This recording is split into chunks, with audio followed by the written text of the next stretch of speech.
අයිබෝන් අද වීඩියෝ එකකින් අපි ඔයගලන්ට යුරෝප් ටූර් එකක් ප්ලෑන් කරද්දී අවශ්‍ය වෙන ගොඩක් දේවල් ගැන විස්තර කතා කරන්න බලාපොරොත්තු වෙනවා. අපි කලින් කරපු වීඩියෝ එකෙන් යුරෝප් රටවලට යන ෂෙන්ගන් වීසා ගන්න කොහොමද? කොහෙන්ද ගන්නෙ? මොන වගේ වියදමක්ද යන්නේ කියන දේවල් තමයි කතා කරන්නේ. ඉතින් අද වීඩියෝ එකෙන් අපි යුරෝප් රටවල් අතර ගමන් කරන්න තියෙන ක්‍රම, හොටෙල්ස්, කෑම වර්ග, අවශ්‍ය ඇඳුම් සහ යන වියදම වගේ ගොඩක් දේවල් ගැන කතා කරන්න බලාපොරොත්තු වෙනවා. අපි මුලින්ම කතා කරන්න බලාපොරොත්තු වෙන්නේ අඩු වියදමකින් පහසෙන් ඉන්න පුළුවන් නවාතැන් හොයාගන්නේ කොහොමද කියලා. ඉතින් අපි වැඩිපුරම පාවිච්චි කරන වෙබ්සයිට් එක තමයි booking.com. අපි ඉන්න බලාපොරොත්තු වෙන නගරය සහ දවස් ගණන දාලා ලේසියෙන්ම හොටෙල්ස් වල ගණන් බලා ගන්න පුළුවන් මේකේ. උදාහරණයකට අපි ට්‍රැවල් ප්ලෑන් එකේ විදියට පෙබරවාරි 20 ඉඳන් 24ට ඇම්ස්ටර්ඩම් වල ඉන්න තැනක් බලමු.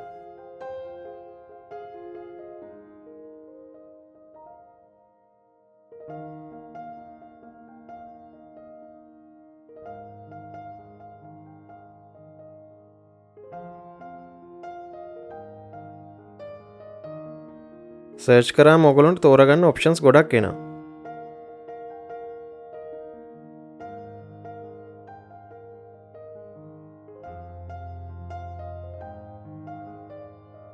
මෙතනින් ඕගොල්ලෝ ප්‍රයිස් ලෝවස් ෆස්ට් දැම්මොත් ගාන අඩුම තැන් සර්ච් එකේ උඩට එනවා.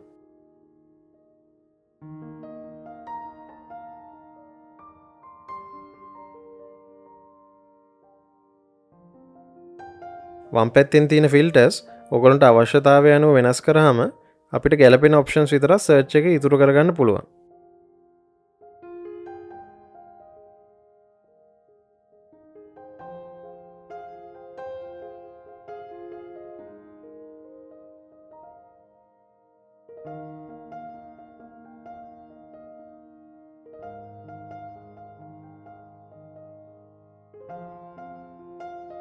ඊට පස්සේ ස්ටාර් රේටින් එක රිවිව් ස්කෝර් එක වගේ දේවලුත් බලලා ඔයගොල්ලෝගේ බජට් එකට ගැලපෙන ඇකමඩේෂන් එක තෝරගන්න පුළුවන්. ලොකේෂන් මැප් එක බලා ගන්නත් පුළුවන්. මෙතනින් ඔයගොල්ලන්ට ට්‍රේන් ස්ටේෂන්ස් වලට බස් වලට ළඟද කියලා බලා ගන්න.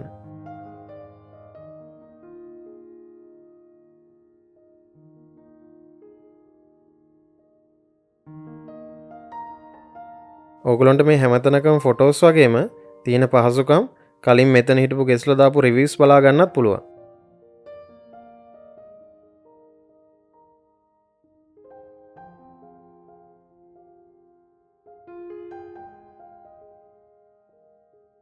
අන්තිමටම හිටපු ගෙස්ලාගේ කමෙන්ට්ස් බලා ගන්න පුළුවන් මෙතනින්. එතකොට ඔයගොල්ලන්ට මේ ඇකමඩේෂන් එකේ දැන් තත්ත්වය ගැන අදහසක් ගන්නත් පුළුවන්.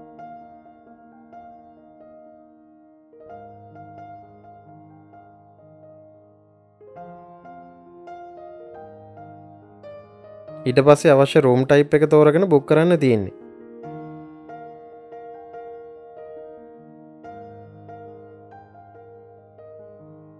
විනාඩි කිහිපයක් ඇතුළත booking.com එකේ account එකක් හදලා ඕගොල්ලෝගේ බැංක් කාඩ් එක පාවිච්චි කරලා ලේසියෙන්ම තැනක් බුක් කරගන්න පුළුවන් මේ විදියට.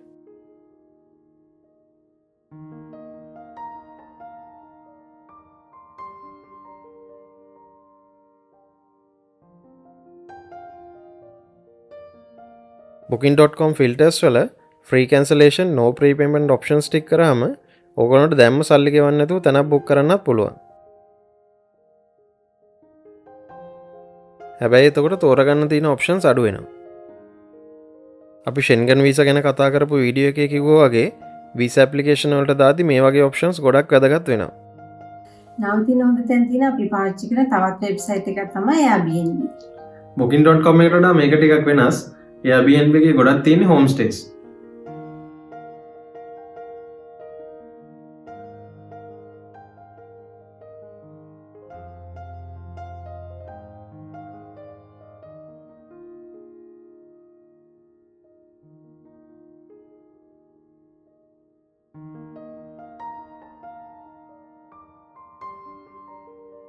Airbnb එකේ තියෙන ගොඩක් accommodation ඒ වෙලාවෙම සල්ලි ගෙවලා බුක් කරන්න ඕනේ.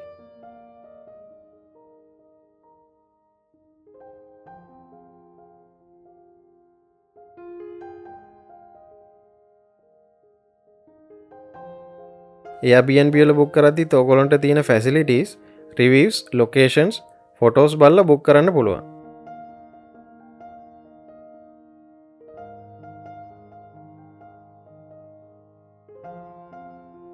යුරෝප් වල ඇකමඩේෂන් තෝරගනිද්දී හොට් වෝටර් තියනවද කියලාත් බලන්න ෆැසිලිටිස් වලට.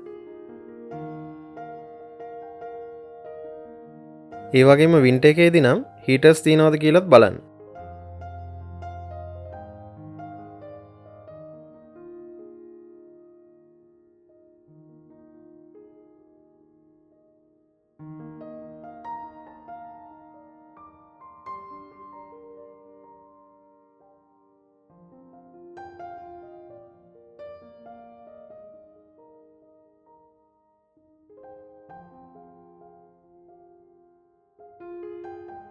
ඒ වගේ මේ වගේ එකමඩේෂන් වල ගොඩක් වෙලාවට කිචන් එකකුත් තියෙනවා ඔයගොල්ලන්ට අවශ්‍ය කෑම හදාගෙන කන්න.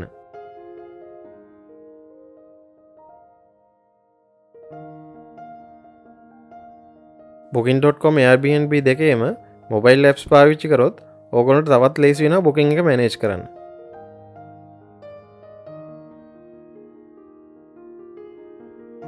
අපි ඊළඟට කතා කරන්නේ යුරෝප් ට්‍රැවල් කරද්දී කොහොමද කෑම බීම මැනේජ් කරගන්නේ කියලා.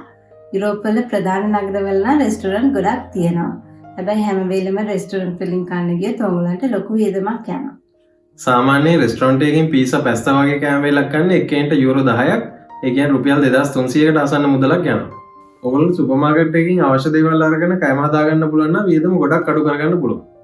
ඉතින් ඔයගලන්ට ඩිනර් වලට නූඩ්ල්ස් පැස්ටා වගේම බ්‍රෙක්ෆාස්ට් වලට සෑන්ඩ්විච් බර්ගර් වගේ දේවල් හදාගන්න පුළුවන්. ඒ වගේම ෆ්‍රෙෂ් මිල්ක් ෆෘට් ජූස් වගේ දේවලුත් ඔයගලන්ට සුපර් මාකට් එකේම ගන්න පුළුවන්. ඉතින් එහෙම කරොත් ඔයගලන්ට එක්කෙනෙක්ට එක වේලකට යුරෝ 2-3ක් එහෙම නැත්නම් රුපියල් 500ක් විතර තමයි යන්නේ. ඕගොල්ලෝ ඉන්න තෝරගන්න තැන කිචන් එකක් තියෙනවා නම් තවත් ලේසි වෙනවා. Airbnb accommodations වල නම් ගොඩක් වෙලාවට kitchen facilities තියෙනවා. ඉතින් ඔයගොල්ලෝ accommodation තෝරගනිද්දී ඒ ගැනත් පොඩ්ඩක් බලන්න. ඔයගොල්ලන්ට සුපර් මාකට් එකකින් croissants, cookies, muffins වගේ දේවලුත් ගන්න පුළුවන්. ඒ වගේම මයික්‍රෝවේව් එක විනාඩි කිහිපයක් දාලා කන්න පුළුවන් පීසා, බර්ගර් වගේ දේවලුත් සුපර් මාකට්ස් වල ගන්න තියෙනවා. යුරෝප් රටවල් වල සුපර් මාකට්ස් වගේම ගොඩක් shops හවස 5 වෙද්දී වහනවා. ඒ වගේම ඉරිදටත් ගොඩක් කඩ වහලා තියෙන්නේ. පැරිස්, රෝම වගේ ප්‍රධාන නගරවල නම් සමහර කඩ රෑ වෙනකන් ඇරලා තියෙනවා. මේ විදිහට අඩු ගානකට කෑම හදාගන්න පුළුවන් වුණාට රෙස්ටොරන්ට්ස් වලින් යුරෝප් වල තියෙන ඒ රටවලට විශේෂ වුණ කෑම කන්න මතක කරන්නත් එපා. ඉටලි වලදී පීසා, පැස්තා වගේ දේවල් වගේම ෆ්‍රාන්ස්, ජර්මනි වගේ රටවල් වලදී එක එක බේකරි අයිටම්ස් ඔයගොල්ලන්ට කාලා බලන්න පුළුවන්. ෆ්‍රෙන්ච් බේකරි වෙනස් වගේම ගොඩක් රසයි. ෆ්‍රාන්ස් වයින් වර්ග වලටත් ගොඩක් ප්‍රසිද්ධයි. යුරෝප් වල ගොඩක් රටවල් වල මේ වගේ හොඳ වයින් නිෂ්පාදනය කරනවා.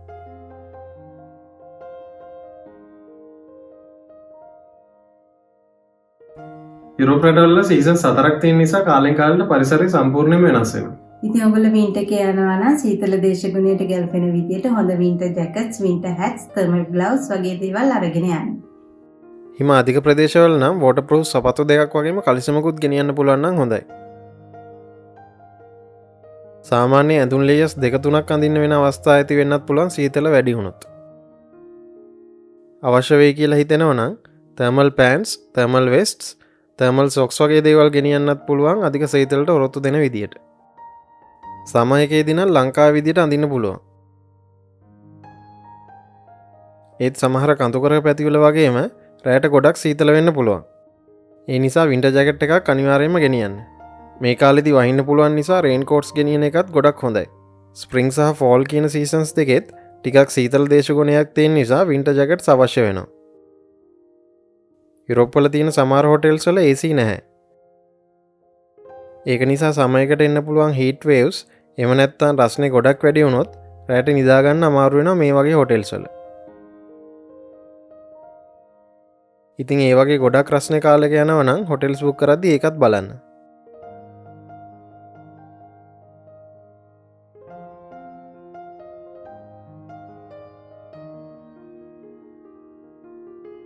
ඔගොල්ලෝ සමයකේ යුරෝප් ගියොත් ලැබෙන ලොකුම වාසියක් තමයි දවසේ වැඩි වෙලාවක් ඉර එළිය තියෙන එක.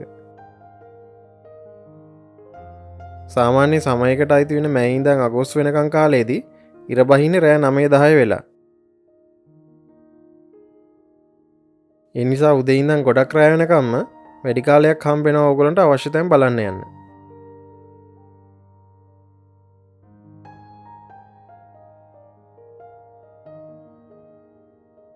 ඔගොල්ලෝ සමයකේ යුරෝප යනවා නම් බලන්න ලස්සන ප්‍රදේශයක් තමයි ඇල්ප්ස් කඳු පන්තිය අයිති වෙන රටවල්.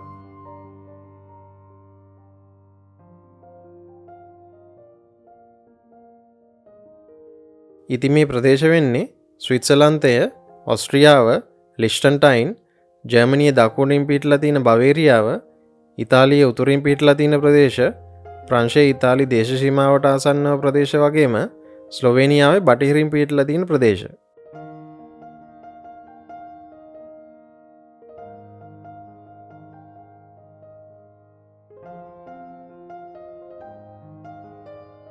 ඉතින් මේ ප්‍රදේශවලදී ඔයගොල්ලන්ට ගොඩක් ලස්සන කඳුපන්ති වගේම ගම්බද ප්‍රදේශවල යුරෝපියානු වැසියන් ජීවත් වෙන විදිය බලා ගන්නත් පුළුවන්. අපි යුරෝප රටවල බලන්න ගිය සමහරක් තැන්වල වීඩියෝස් ඔයගලන්ට අපේ channel එකේ යුරෝප ප්ලේලිස්ට් එකට ගියත් බලන්න පුළුවන්. ඉතින් මේ වීඩියෝස් වල අපි ගිය තැන්වල ඔයගොල්ලන්ට වැදගත් වෙයි කියලා හිතන විස්තර වගේම යන විදිය කොස්ට් එක වගේ ගොඩක් දේවල් කතා කරනවා. Google Maps කියන්නේ ඔයගොල්ලන්ට ලෝකේ ගොඩක් තැන්වලදී පාවිච්චි කරන්න පුළුවන් යන තැන් හොයාගන්න ගොඩක් ප්‍රයෝජනවත් වෙන මොබයිල් ඇප් එකක්. අපි හිතමු ඔයගොල්ලෝ ඇම්ස්ටර්ඩම් එයාපෝට් එකේ ඉන්නේ කියලා. එතන ඉඳන් ඔයගොල්ලෝ බුක් කරලා තියෙන හොටෙල් එකට යන විදිය අපි දැන් Google Maps වලින් බලමු. ඉතින් මේකට ඔයගොල්ලෝ ඉන්න හොටෙල් එකේ නම Google Maps වල එන්ටර් කරන්න. එතකොට ඔයගොල්ලෝ ඒ වෙලාවේ ඉන්න තැන ඉඳන් කාර් එකක වගේම පබ්ලික් ට්‍රාන්ස්පෝර්ට් පාවිච්චි කරලා යන්න පුළුවන් ගොඩක් රූට්ස්, ඔප්ෂන්ස් වගේ දේවල් Google Maps වල පෙන්නනවා. ඉතින් මේ ඇප් එක පාවිච්චි කරොත් ඔයගොල්ලන්ට ලේසියෙන්ම අවශ්‍ය තැනට යන්න පුළුවන්. ඒ වගේම යන විදිය කලින් බලා ගන්නත් පුළුවන්. Google Maps පාවිච්චි කරලා ඔයගොල්ලන්ට යුරෝප් ඩ්‍රයිව් කරද්දී යන්න හරි පාරවල් වගේම ට්‍රැෆික්, යන වෙලාව, පෙට්‍රල් ස්ටේෂන්ස්, කෑම ගන්න පුළුවන් තැන් වගේ ගොඩක් දේවල් බලා ගන්න පුළුවන්. මෙට්‍රෝ, ට්‍රේන්ස් වගේම බස් වල යනවා නම් එක තැනක ඉඳන් තවත් තැනකට යන්න තියෙන ක්‍රම, මාරු වෙන්න ඕන ස්ටේෂන්ස්, යන වෙලාව, කොස්ට් එක වගේ ගොඩක් දේවල් දැනගන්න පුළුවන්.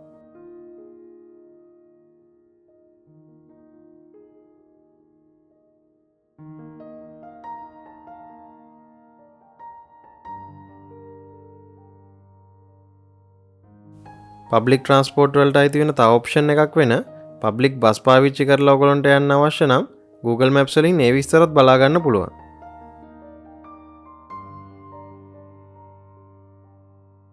ඒ වගේම ඔයගොල්ලන්ට ටැක්සි එකකින් අවශ්‍ය තැනට යන විදියත් දල වශයෙන් යන ගානත් බලා ගන්න පුළුවන් මේ විදියට.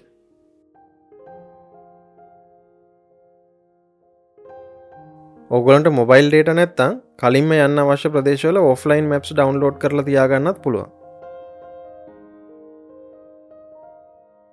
Google Translate කියන්නේ Google Maps වගේම travel කරද්දී ගොඩක් වැදගත් වෙන app එකක්.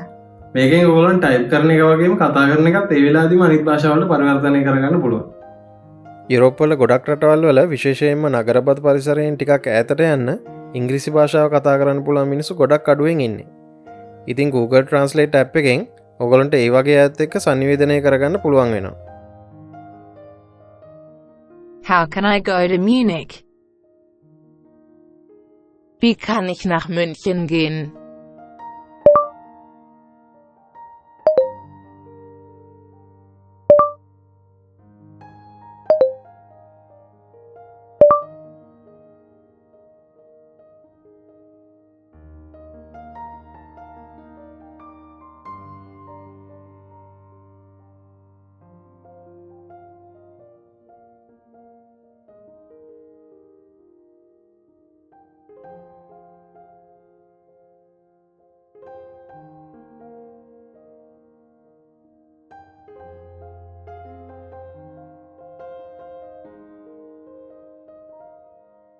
How can I go to Munich? මම කොහොමද මියුනිච් වලට යන්නේ? මේ ඇප් එකෙන් ඔයගොල්ලන්ට අවශ්‍ය වෙයි කියලා හිතන භාෂාවල් ඩවුන්ලෝඩ් කරොත් ඉක්මනින්ම ට්‍රාන්ස්ලේට් කරගන්න පුළුවන්.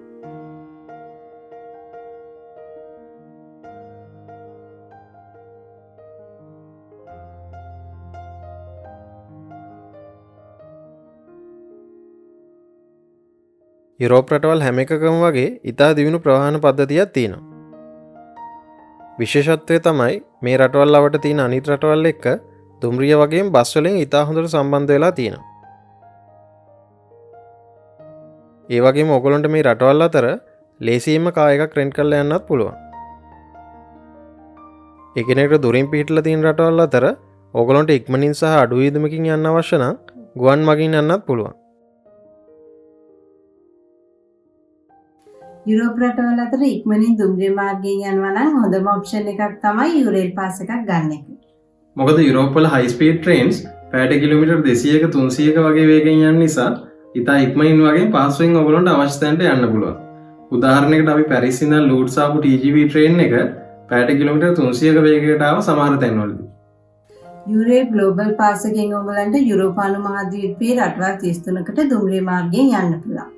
ඉතින් මේ රටවල් තමයි Austria, Belgium, Bosnia, Bulgaria, Croatia, චෙක් Republic, Denmark, Estonia, Finland, France, Germany, UK, Greece, Hungary, Ireland, Italy, Latvia, Lithuania, Luxembourg, Montenegro, Netherlands, North Macedonia, Norway, Poland, Portugal, Romania, Serbia, Slovakia, Slovenia, Spain, Sweden, Switzerland සහ turkey.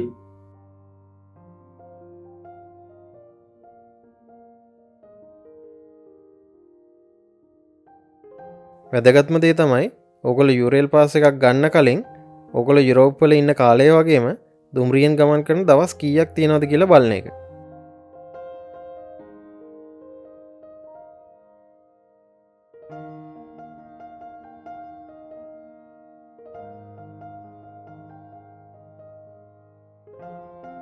ඔගොල්ලන්ට මෙතනදී second class තෝරගත්තොත් pass එකේ ගාන අඩු වෙනවා. ඊට පස්සේ ඔයගොල්ලන්ගේ travel plan එකට අනුව ගැලපෙන යුරේල් පාස් එක තෝරගන්න තියෙන්නේ. ඉතින් අපි බලමු ඔයගොල්ලන්ට ගැලපෙන පාස් එක තෝරගන්නේ කොහොමද කියලා. උදාහරණයකට අපි හිතමු මේ ඔයගොල්ලන්ගේ ට්‍රැවල් ප්ලෑන් එක කියලා. මෙතනදී අපි ට්‍රේන් එකේ යන්න වෙන දවස් විදිය තෝරගෙන තියෙන්නේ සාමාන්‍යයෙන් දුර වැඩියෙන් තියෙන එහෙම නැත්නම් එක රටක ඉඳන් තවත් රටකට යන්න තියෙන දවස්. යුරෝප් වල ගොඩක් හයි ස්පීඩ් ට්‍රේන්ස් තියෙන නිසා දුර ගමන් ඉක්මනින් යන්න ට්‍රේන් එක හොඳ ඔප්ෂන් එකක් වෙනවා. ගොඩක් රෙන්ට් කාර් කම්පනීස් වලින් එක රටක ඉඳන් තවත් රටකට යද්දී සාමාන්‍ය one way fees, cross border fees වගේ දේවල් අය කරනවා. ඉතින් ඔයගලන්ට මේ අමතර වියදම් මග අර ගන්න පුළුවන්. ඔයගොල්ලෝ එක රටක ඉඳන් තවත් රටකට යද්දී ට්‍රේන් එක පාවිච්චි කරොත්. අපේ මේ ට්‍රැවල් ප්ලෑන් එක අනුව දවස් 6ක් ට්‍රේන් එක පාවිච්චි කරන්න වෙනවා. අපි පෙබරවාරි 20 යුරෝප් වලට ඇතුළු වුණාට ට්‍රේන් එකක් පාවිච්චි කරන පළවෙනි දවස වෙන්නේ පෙබරවාරි 24. ට්‍රේන් එකේ යන අන්තිම දවස වෙන්නේ මාර්තු 11. මේ දවස් දෙක අතර දවස් 16ක කාලයක් තියෙනවා. හැබැයි ට්‍රේන් එක පාවිච්චි කරන්නේ දවස් 6යි.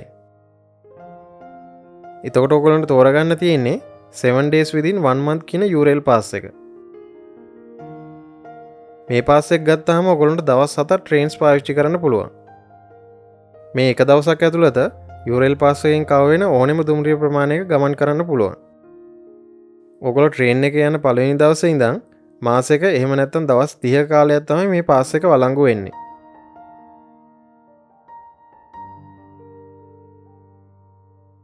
යුරේල් වෙබ්සයිට් එකේ මේ වගේ ඔප්ෂන්ස් කීපයක්ම තියෙනවා ඔයගොල්ලන්ට ගැලපෙන පාස් එක තෝරගන්න. උදාහරණයකට 10 days within 2 months ඔප්ෂන් එක තෝරගත්තොත් මාස දෙකක කාලයක් ඇතුළත දවස් 10ක් ට්‍රේන්ස් පාවිච්චි කරන්න පුළුවන්.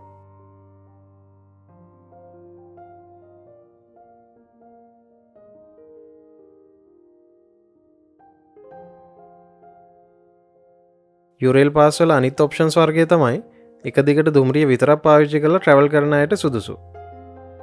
උදාහරණයකට 15 days කියන ඔප්ෂන් එක තෝරගත්තොත් ඕගොල්ලන්ට දවස් 15ක් ඕනම ට්‍රේන්ස් ප්‍රමාණයක් පාවිච්චි කරන්න පුළුවන්.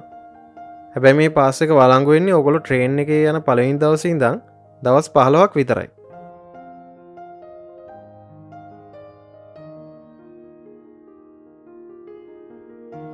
අපි කලින් තෝරගත්ත 7 days within 1 month පාස් එක යුරෝ 335ක්, ඒ කියන්නේ රුපියල් 80000ක් විතර වෙනවා වැඩිහිටි කෙනෙක්ට.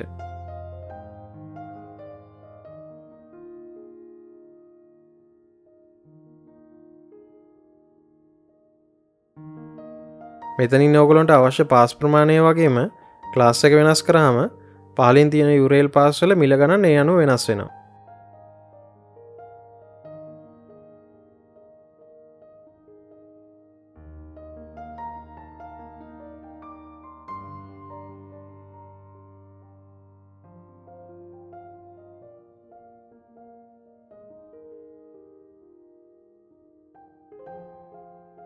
ඔගොල්ලෝ දැනුවත් වෙන්න ඕන කරුණු කීපයක්ම තියෙනවා යුරේල් පාස් එක ගැන.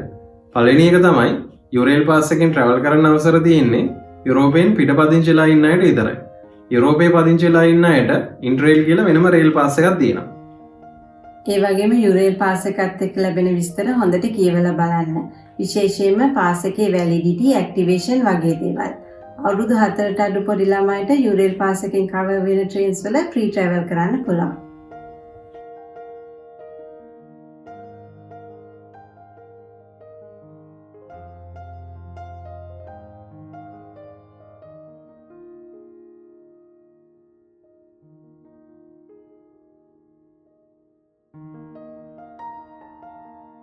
යුරේල් පාස් එක ඇක්ටිවේට් කරගන්න ඕන පාස් එක පාවිච්චි කරන්න කලින්.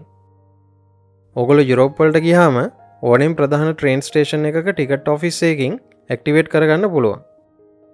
එහෙම නැත්නම් යුරේල් වෙබ්සයිට් එක හරහා පාස් එක ඕඩර් කරොත් ඔන්ලයින් ඇක්ටිවේට් කරගන්නත් පුළුවන්.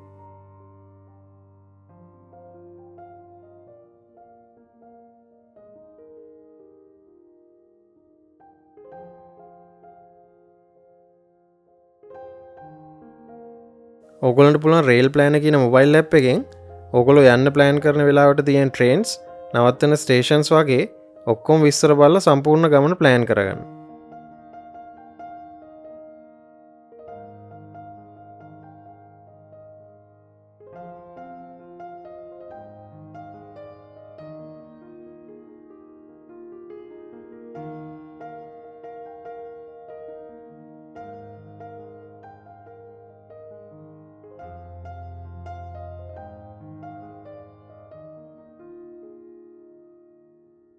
මේ ඇප් එකෙන් පෙන්වන්නේ යුරේල් පාස් එකෙන් කවර් වෙන ට්‍රේන්ස්.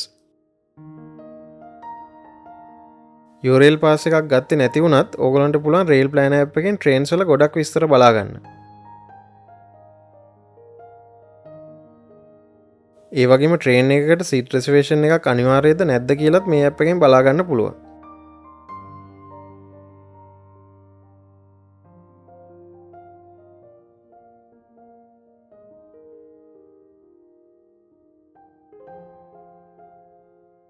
ඊට පස්සේ ඕගොල්ලෝ යන්න තෝරගත්ත ට්‍රේන් එක අයිති වෙන රේල්වේ කම්පැනි එකේ වෙබ්සයිට් එකට ගිහිල්ලා සීට් රිසර්වේෂන් එකක් දාන්න පුළුවන්.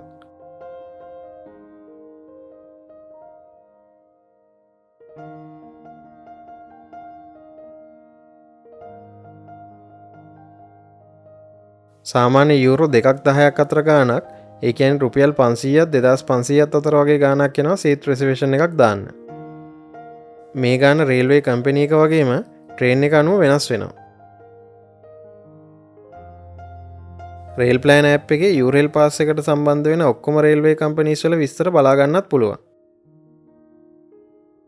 යුරෝප් වල සමහර ට්‍රේන්ස් වලට සීට් රිසර්වේෂන් එකක් දාන්න එක අනිවාර්ය දෙයක්. ගොඩක් වෙලාට සීට් රිසර්වේෂන්ස් දාන්න වෙන්නේ දුර යන ට්‍රේන්ස් වලට වගේම හයි ස්පීඩ් ට්‍රේන්ස් වලට. යුරේල් පාස් එක තිබ්බත් මේ වගේ ට්‍රේන්ස් වලට සීට් රිසර්වේෂන්ස් දාන්නම ඕනේ. එහෙම නැති වුණත් කලින් සීට් රිසර්වේෂන් එකක් දාන එකෙන් ඔයගොල්ලන්ට ලොකු වාසියක් වෙනවා. එතකොට ඔයගොල්ලෝ ට්‍රේන් එක පිටත් වෙන්න ටික වෙලාවකට කලින් ස්ටේෂන් එකට ගියත් ඔයගොල්ලන්ට වෙන් කරපු සීට් එකක් තියෙනවා. සීට් රිසර්වේෂන් දාලා තිබ්බේ නැත්නම් සමහර වෙලාවට ඔයගොල්ලෝ ස්ටේෂන් එකට යද්දී ට්‍රේන් එක ෆුල් වෙලා තිබ්බොත් ට්‍රේන් එකට ඇතුල් වෙන්න දෙන්නේ නැහැ. ඉතින් ඔයගොල්ලෝ යුරේල් පාස් එකක් ගත්තත් සාමාන්‍ය ට්‍රේන් ටිකට් එකක් ගත්තත් සීට් රිසර්වේෂන් එකක් කලින් දාන එක ගොඩක් වාසිදායක දෙයක්.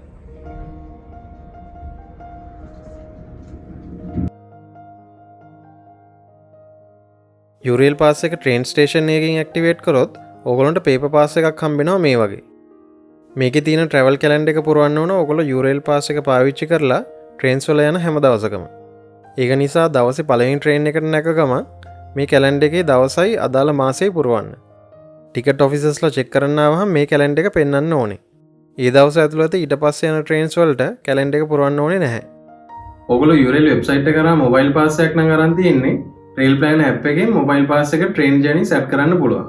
එතකොට ටිකට් ඔෆිසර්ස්ලා ආවම ඔයගොල්ලන්ට පෙන්වන්න තියෙන රේල් ප්ලෑන් ඇප් එක.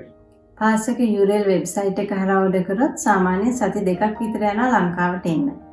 ඔයගොල්ලෝ යුරෝප් වල මුලින්ම ඉන්න හොටෙල් එකත් එක්ක කතා කරලා පාස් එක එතෙන්ට ලැබෙන විදියට shipping address දාන්නත් පුළුවන්. හොඳම විදිය තමයි යුරේල් මොබයිල් පාස් එක ගන්න එක. මොකද මේ පාස් එක කෙලින්ම ඔයගලගේ ෆෝන් එකට එන නිසා.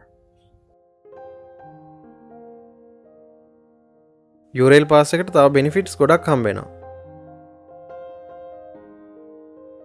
විශේෂයෙන්ම බස්, සබ්වේ, මෙට්‍රෝ, ෆෙරිස් වගේ දේවල් වලට ඩිස්කවුන්ට්ස් හම්බෙනවා.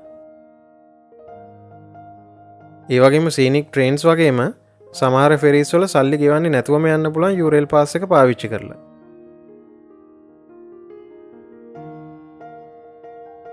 ඉතින් මේ ගැන විස්තර ඔක්කොම යුරේල් වෙබ්සයිට් එකෙන් ඔයගොල්ලන්ට බලා ගන්න පුළුවන්.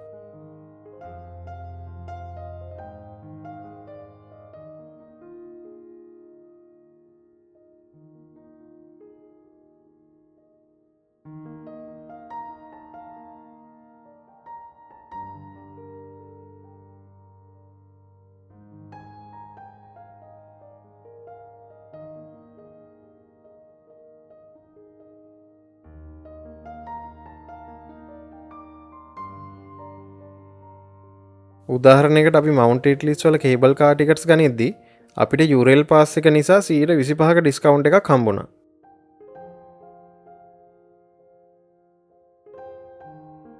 යුරේල් පාස් එකක් ගත්තහම මේ වගේ වාසි හම්බෙනවා වගේම ඔයගොල්ලෝ මුලින් ප්ලෑන් කරපු රූට්ස් වෙනස් කරලා එහෙම නැත්නම් ට්‍රේන් එකේ යන දවස් වෙලාවල් වෙනස් කරන්නත් ලොකු නිදහසක් හම්බෙනවා. ඒත් යුරේල් පාස් එකක් ගන්න කලින් පාස් එකක් නැතුව කෙලින්ම ට්‍රේන් ටිකට්ස් අරගෙන යන්න කීයක් යනවද කියලා බලන්න ඔගොල්ලන්ගේ ට්‍රැවල් ප්ලෑන් එකට අනුව.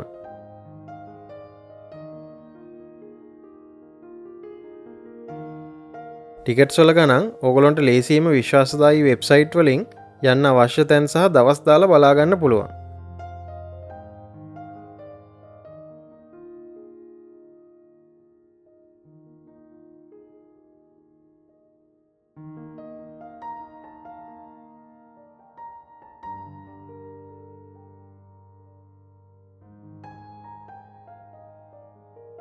ඉතින් මේ විදිහට වෙනම ටිකට්ස් ගන්න යන මුළු ගාන එක්ක ඕගොල්ලන්ට ගැලපෙන යුරේල් පාස් එකේ ගාන සංසන්දනය කරලා වඩාත්ම හොඳ තීරණය ගන්න පුළුවන් ඕගොල්ලන්ට.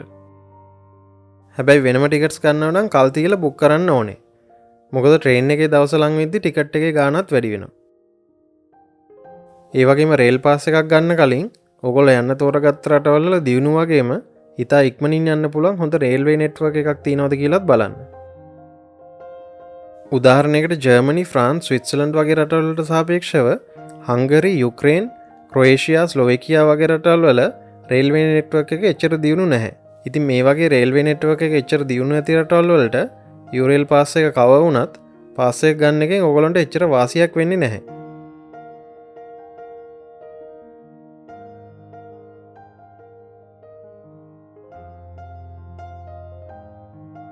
යුරේල් පාස් එකෙන් ඕගොල්ලන්ට පුළුවන් මේ දුම්රිය සමාගම් වලට අයිති වෙන දුම්රිය වලින් ගොඩක් රටවල් වලට යන්න.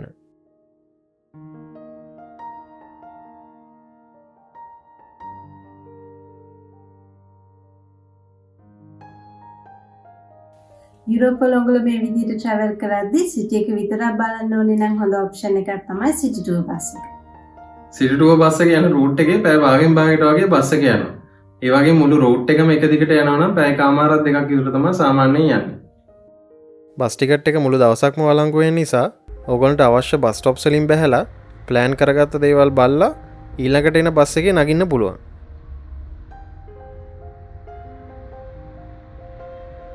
ඒ වගේම දුර යන ට්‍රේන්ස් අතර තියෙන ට්‍රාන්සිට් ටයිම් එක අතරත් ඕගොල්ලන්ට මේ වගේ සිටි ටුවර් බස් එකක් අරගෙන සිටි එක බලලා එන්න පුළුවන්.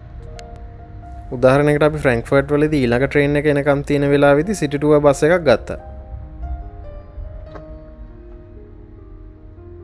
එක්කෙන්ට යුරෝ 15ක්, ඒ කියන්නේ රුපියල් 3500ක් වගේ තමයි යන්නේ මේ වගේ සිටි ටුවර් බස් එකකට. යුරෝප් වල ප්‍රධාන ස්ටේෂන් හැම එකකම වගේ ලගේජ් ස්ටෝරේජස් තියෙනවා. ඉතින් අපේ ලගේජ් ෆ්‍රැන්ක්ෆර්ට් ස්ටේෂන් එකේ දාලා තමයි අපි සිටි ටුවර් බස් එකට ගියේ. සාමාන්‍යයෙන් ස්ටෝරේජ් එක ලගේජ් දවසක් තියන්න යුරෝ 4-10ක්, ඒ කියන්නේ රුපියල් 1000ක් 2500ක් අතර වගේ ගාණක් යන්න පුළුවන්. ඕගොල්ලෝ යුරෝප් වල ප්‍රධාන නගරයක් බලනවා නම් හොඳම ඔප්ෂන් එකක් තමයි ඩේ පාස් එකක් ගන්න එක. ඩේ පාස් එකකින් සාමාන්‍යයෙන් අදාළ සිටි එකේ මෙට්‍රෝ, සබ්වේ, බස්, ට්‍රෑම්ස් වගේ ගොඩක් දේවල් කව වෙනවා.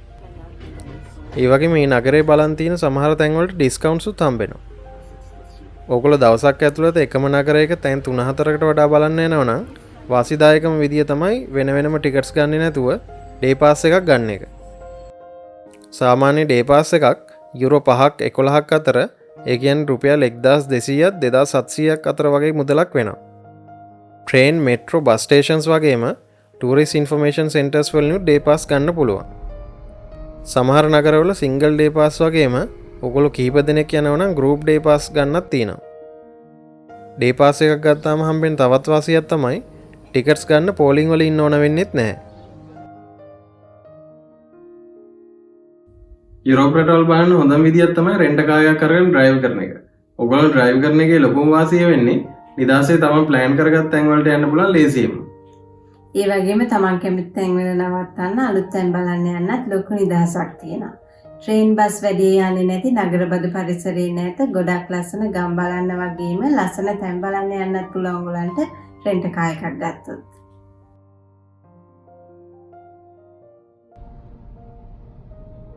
සාමාන්‍ය යුරෝප් රටවල් කාර් එකක් රෙන්ට් කරන දවසකට යුරෝ 80ත් 110ත් ඒ කියන්නේ රුපියල් 20000ත් 27000ත් අතර ගාණක් යනවා.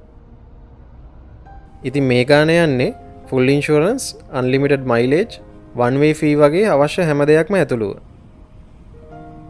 මේ ගාණට හම්බෙන්නේ 4 දෙනෙක්ට පහසුවෙන්ම ලගේජ් දාගෙන යන්න පුළුවන් රෙනෝල්ට් කැප්චර් වගේ වාහනයක්. මේ ඔප්ෂන්ස් මුකුත් නැතුව බේසික් ඉන්ෂුරන්ස් එකක් එක්ක වාහනයක් ගන්න ඕන රුපියල් 18000ක් වගේ ගාණකට ගන්නත් පුළුවන්. ඒ වුණාට හොඳම දේ බේසික් ඉන්ෂුරන්ස් එකට එක්සෙස් කවර් එක, තෙෆ්ට් කවර් එක වගේ දේවල් එකතු කරන එක පොඩි ගාණක් වැඩිපුර ගියත්. රෙන්ට් කාර් එකක් ගන්න එක සාමාන්‍යයෙන් පබ්ලික් ට්‍රාන්ස්පෝර්ට් පාවිච්චි කරනවට වඩා මුදලක් වැය වෙන දෙයක්. ඒ වුණාට 4 දෙනෙක් වගේ ඉන්න පවුලක් එහෙම නැත්නම් යාළුවෝ කිහිප දෙනෙක් යනවා නම් මේ කොස්ට් එක බෙදිලා යන නිසා පබ්ලික් ට්‍රාන්ස්පෝර්ට් වලට වෙන වෙනම ටිකට්ස් ගන්නවට වඩා වියදම අඩු වෙනවා.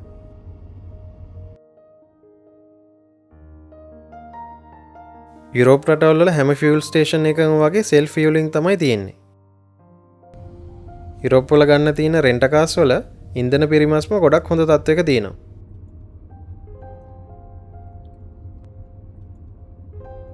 අපි කලින් කිව්වා වගේ වාහනයකට ෆුල් ටැංක් ඉන්ධන වලට සාමාන්‍ය යුරෝ 65ක් ඒ කියන්නේ රුපියල් 15000ක් වගේ ගාණක් යනවා. ෆුල් ටැංක් වලින් ආසන්න වශයෙන් කිලෝමීටර් 600ත් 800ත් වගේ අතර දුර ප්‍රමාණයක් යන්න පුළුවන්.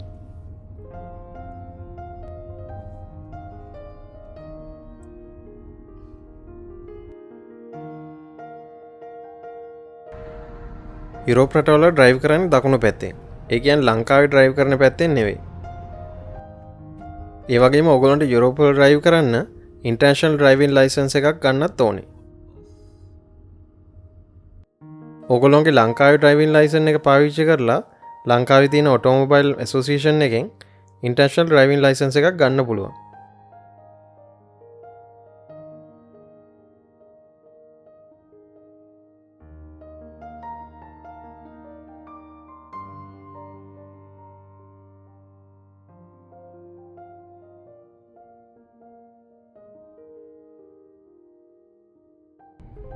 යුරෝප් වල කාර් රෙන්ටල් කම්පනීස් ගොඩක් තියෙනවා. මේවායින් සාමාන්‍යයෙන් එන්ටර්ප්‍රයිස්, යුරෝප් කාර්, ඇලමෝ, නැෂනල් වගේ කම්පනීස් වල රේට්ස් අනිත් ඒවාට වඩා අඩුයි.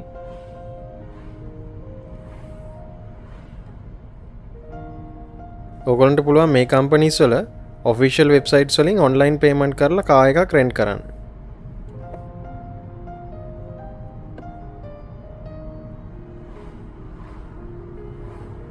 එහෙම නැත්නම් rentalcars.com, economybookings.com වගේ වෙබ්සයිට්ස් වලිනුත් ගණන් සංසන්දනය කරලා හොඳම ඔප්ෂන් එක බුක් කරගන්න පුළුවන්.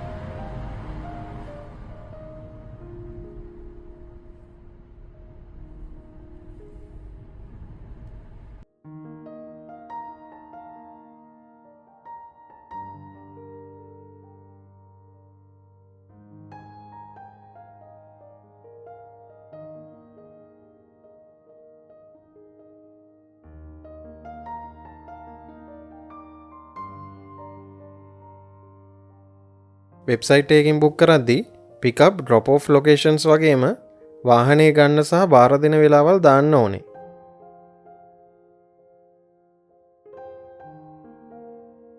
ඔයගොල්ලෝ වාහනේ ගන්න තැනටම නම් බාර දෙන්නේ වන් වේ ෆී එකක් අය කරන්නේ නැහැ.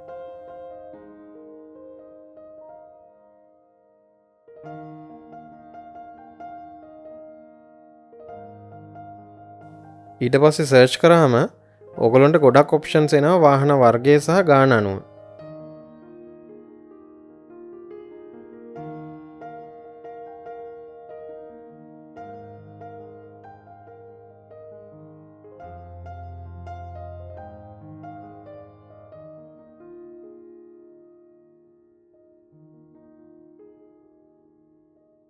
මේ ගානට ඇතුළත් වෙන දේවල් ඕගලන්ට බලන්න පුළුවන් බුක් කරන්න කලින්.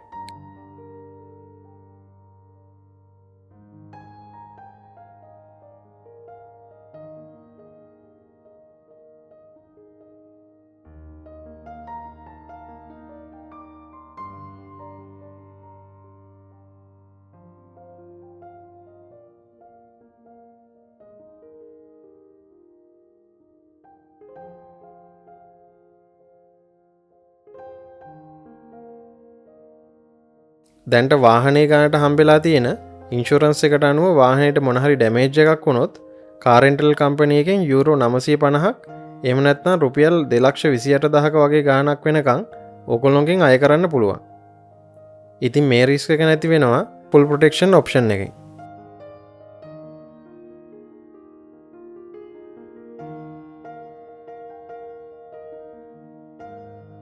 අන්ලිමිටඩ් මයිලේජ් ටික් කරාම ඕන තරම් දුර ඩ්‍රයිව් කරන්න පුළුවන්.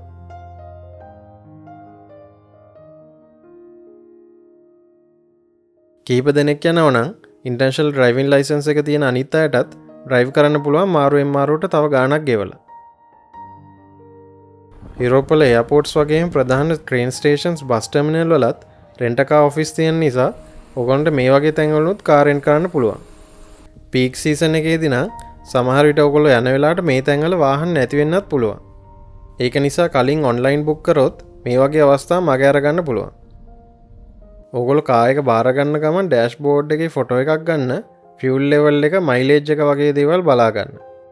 ඒ වගේම කාර් එකේ පිටත ෆොටෝස් හරි වීඩියෝ එකක් හරි ගන්න කාර් එක බාර දෙද්දි මොන හරි ප්‍රශ්නයක් ඇති වුණොත් පෙන්වන්න.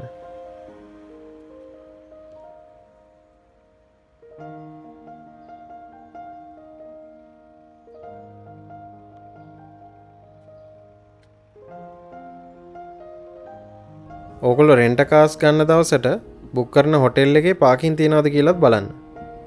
මොකද යුරෝප් වල ප්‍රධාන නගරවල පාකින් වලට ලොකු ගාණක් අය කරනවා. රෙන්ට් කාර් එකක් ගන්න එක පබ්ලික් ට්‍රාන්ස්පෝර්ට් වලට වඩා ගාණ වැඩි වුණත් අපි යුරෝප් වලදී ගොඩක් රෙන්ට් කාර්ස් පාවිච්චි කරේ කාලේ ඉතිරි කරගෙන ගොඩක් තැන් බලන්න යන්න පුළුවන් නිසා.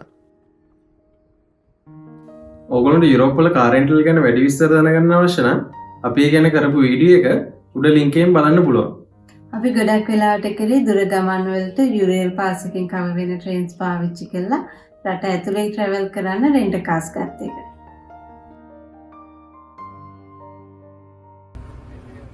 යුරෝප් වල සමහර නගරවල අපි මේ කතා කරපු ට්‍රාන්ස්පෝර්ට් මෙතඩ්ස් වලට වඩා වෙනස් දේවලුත් තියෙනවා. උදාහරණයකට වෙනිස් වගේ නගරවල ඔයගොල්ලන්ට බෝට්ටු මාර්ගයෙන් විතරයි ගමන් කරන්න පුළුවන්. ඇම්ස්ටර්ඩෑම්, පැරිස්, බ්‍රසල්ස්, මියුනික් වගේ නගරවල ගොඩක් දින විදියට සයිකල් ට්‍රැක්ස් හදලා තියෙන නිසා ඔයගොල්ලන්ට සමහර ප්‍රදේශවල සයිකල් එකක් රෙන්ට් කරලා බලන්න යන්නත් පුළුවන්.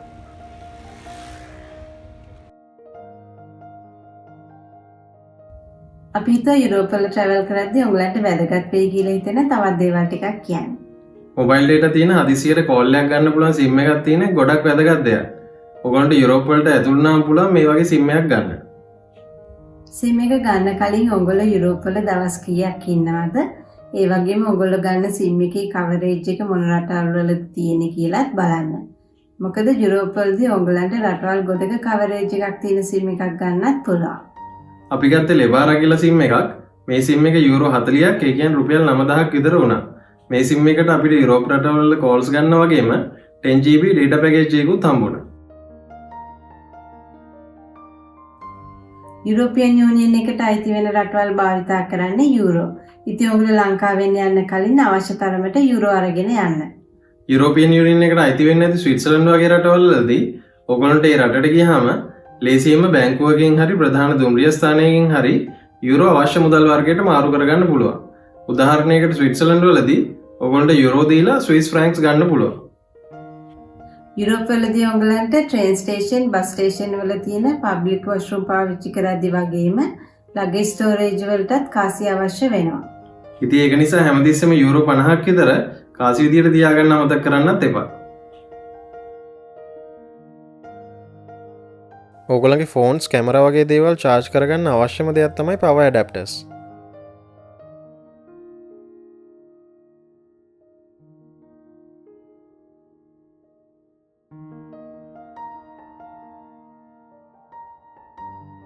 යුරෝප රටවල් හැම එකකම වගේ පාවිච්චි කරන්න පුළුවන් Type C adapter එකක් ගත්තොත්. ඕගොල්ලන්ට පුළුවන් නම් මේ වගේ adapter එකක් ගන්න ලෝකේ රටවල් ගොඩක පාවිච්චි කරන්න පුළුවන්. මොකද මේ adapter එක යුරෝප රටවල් වලට සහ ඇමරිකාව, කැනඩාව, මැද පෙරදිග, ජපානය, ඕස්ට්‍රේලියාව, චීනය, රුසියාව වගේම අප්‍රිකානු සහ දකුණු ඇමරිකානු මහද්වීපේ ගොඩක් රටවල් වල පාවිච්චි වෙන සොකට්ස් වලට ගැලපෙන විදිහට තමයි හදලා තියෙන්නේ. තවත් වැදගත් දෙයක් තමයි යුරෝප වලදී විතරක් නෙවෙයි වෙන ඕනම රටකට ට්‍රැවල් කරද්දී නිතරම අවශ්‍ය වෙයි කියලා හිතෙන බෙහෙත් අරගෙන යන්න.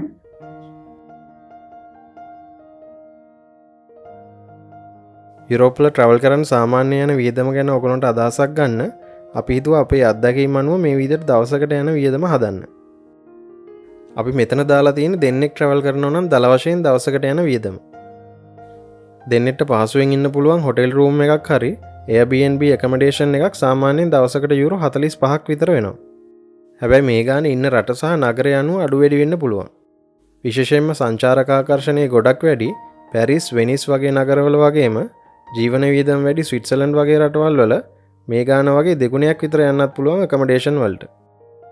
අපි කලින් විස්තර කරා වගේ කෑම මැනේජ් කරගත්තොත් දෙන්නෙක්ට සාමාන්‍යයෙන් දවසකට යුරෝ 30ක් වගේ තමයි යන්නේ. ෆුල් ඉන්ෂුරන්ස් තියෙන 4 දිනකට ලගේජ් දාගෙන පහසුවෙන් යන්න පුළුවන් වාහනයක් රෙන්ට් කරන්න දවසකට යුරෝ 90ක් විතර යනවා. මීට අමතරව ෆියුල් වලට යුරෝ 25ක් විතර යනවා දවසකට සාමාන්‍යයෙන් කිලෝමීටර් 250ක් වගේ දුරක් ඩ්‍රයිව් කරනවා නම්. ඉතින් මීට වඩා කොස්ට් එක ගොඩක් අඩු වෙන්න පුළුවන් ඔයගොල්ලෝ පබ්ලික් ට්‍රාන්ස්පෝර්ට් පාවිච්චි කරොත්. හැබැයි පබ්ලික් ට්‍රාන්ස්පෝර්ට් වලට යන වියදම ඔයගොල්ලෝ බලන්න යන තැන් වලට තියෙන දුර, වෙලාව සහ යන්න තියෙන විදි අනුවත් වෙනස් වෙනවා. අපි කලින් විස්තර කරා වගේ රෙන්ට් කාර් එකක් ගන්න එක පබ්ලික් ට්‍රාන්ස්පෝර්ට් වලට වඩා ගොඩක් වාසිදායක වෙනවා ඔයගොල්ලන්ට. රෙන්ට් කාර් එකක් අරන් ඩ්‍රයිව් කරොත් ඔයගොල්ලෝ ප්ලෑන් කරපු තැන් වලට ඉක්මනට යන්න පුළුවන්. එතකොට මේ ප්‍රදේශයේ ඉන්න අවශ්‍ය වෙන දවස් ගාන අඩු වෙන නිසා accommodation cost එකත් අඩු කරගන්න පුළුවන්. ඒ වගේම ඔයගොල්ලෝ 4 දිනක් වගේ travel කරනවා නම් වාහනයක් රෙන්ට් කරන්න යන ගාන බෙදිලා යන නිසා පබ්ලික් ට්‍රාන්ස්පෝර්ට් වලට එක්කෙනෙක්ට යන වියදමට වඩා අඩු වෙන්නත් පුළුවන් රෙන්ට් කාර් එකක් ගන්න එක. මීට අමතරව ඔයගොල්ලෝ luggage storage, train seat reservations වගේ දේවල් වලටත් යුරෝ 15ක් විතර බජට් කරන්න දවසකට. ඔයගොල්ලෝ බලන්න යන තැන් වලට ටිකට්ස් ගන්න අවශ්‍ය වෙනවා නම් ටිකට්ස් වලට යන ගාන ඉන්ටර්නෙට් එකේ සර්ච් කරත් හොයාගන්න පුළුවන් වෙයි. ඒ වගේම මීට අමතරව යන වියදමුත් තියෙනවා වීසා කොස්ට් එක, air tickets, travel insurance, SIM card එක වගේ. ඔයගොල්ලෝ URL train pass එකක් ගන්නව නම් ඒකත් බජට් කරන්න ගන්න පාස් එක අනුව. ඉතින් අපි හිතනවා මේ වීඩියෝ එකේ කතා කරපු විස්තර ඔයගලන්ට යුරෝප් වලට ට්‍රැවල් කරද්දී ගොඩක් වැදගත් වෙයි කියලා. අපි කලින් වීඩියෝ එකේ කතා කරේ යුරෝප් වල ට්‍රැවල් කරන්න Schengen වීසා ගන්න කොහොමද කියලා. ඒ වීඩියෝ එක ඔයගලන්ට උඩ ලින්ක් එකෙන් බලන්න පුළුවන්. ඉතින් ඔයගොල්ලෝ මේ වීඩියෝ එකට කැමති නම් ලයික් කරන්න. ඔයගලන්ට මොන හරි ප්‍රශ්න තියෙනවා නම් පහලින් කමෙන්ට් කරන්න. ඒ වගේම අපේ channel එක subscribe කරන්න අමතක කරන්නත් එපා. එහෙනම් අපි ඊළඟ වීඩියෝ එකෙන් හම්බෙමු. ඔයගොල්ලෝ හැමෝටම සුබ දවසක්.